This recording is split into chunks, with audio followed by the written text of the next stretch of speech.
Hi అండి అందరికీ. నేనిప్పుడైతే నా స్టైల్‌లో కోడిగుడ్డు పురట ఎలా చేయాలో చూపిస్తున్నానండి.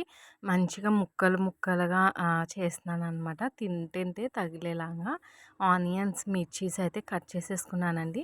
నాకు ఏదైనా గ్రీన్‌గా కనిపిస్తే చాలా నచ్చుతుందనమాట. సో, కరివేపాకు, కొత్తిమీర అయితే చాలా ఇష్టపడతాను ఎక్కువగా వేయడానికి. ఎక్కువ కరివేపాకయితే వేస్తాను. అలాగే హెల్త్‌కి కూడా చాలా మంచిది కదండీ. హెయిర్ ఫాల్ కూడా ఆగుతుంది మనకి. ఇంకా ఎన్నో విధాలుగా ఉపయోగాలు ఉంటాయని నేనైతే ఆనియన్స్ని బాగా వేపుకున్నాను అనమాట. పసుపు వేసుకుంటున్నాను, అలాగే సాల్ట్ కూడా వేసేసుకుంటున్నాను. కల్లులుప్పు అన్నది మేము యూస్ చేస్తామన్నమాట. కల్లుప్పు అయితే వేసాను సరిపడగా. కొంచెం బాగా దోరగా అయితే వేపుతున్నానండి నేను. కొంచెం బాగా అటు ఇటు తిప్పుతూ ఉన్నాను అనమాట, కొంచెం మాడకుండా ఉండడానికి. గోల్డిష్ కలర్లో వచ్చేదాకా నేనైతే దీన్ని ఫ్రై చేసుకుంటున్నాను. ఇప్పుడైతే ఎగ్స్ అయితే తీసుకుంటున్నానండి. ఎన్ని ఎగ్స్ వేస్తున్నానంటే నేను ఒక 5 ఎగ్స్ అయితే వేస్తున్నాననమాట. మాకు సరిపడగా, అంటే ముక్కలుగా చేస్తున్నాం కదా, కొంచెం ఎక్కువ ఎగ్స్ అయితే పడతాయి. నేను ఇలా వీడియో తీసి ఎగ్స్ అన్నిటిని పెట్టి తీద్దామంటుంటే అవేమో జారిపోతున్నాయన్నమాట. భయమేసింది పడిపోతాయేమో అని చెప్పి. ఏదో చేద్దాం అనుకుంటే ఇంకేదో అవుతుందేమో అని చెప్పి ఎందుకులే అని మళ్ళీ దాంట్లోనే పెట్టేశాను ఎగ్స్.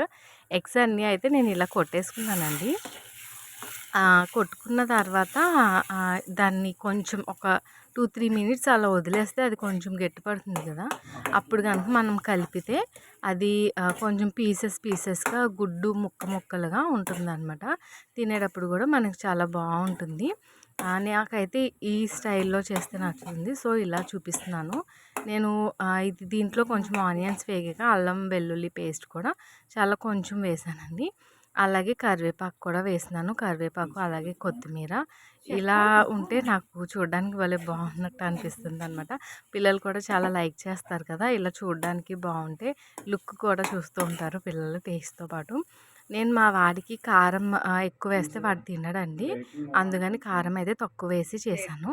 కర్రీ అయితే రెడీ అయిపోయింది. ఇప్పుడు నేనైతే ప్లేట్‌లోకి పెట్టేస్తున్నాను. వేడి వేడి అన్నంలో తినడానికి రెడీగా ఉందన్నమాట. దీంతో పప్పుచారు లేదా రసం చారు కూడా చాలా చాలా టేస్టీగా ఉంటుందండి. తప్పకుండా మీరు కూడా నచ్చితే లైక్ చేయండి. అలాగే ట్రై చేసి నాకు కామెంట్ చేసి చెప్పండి.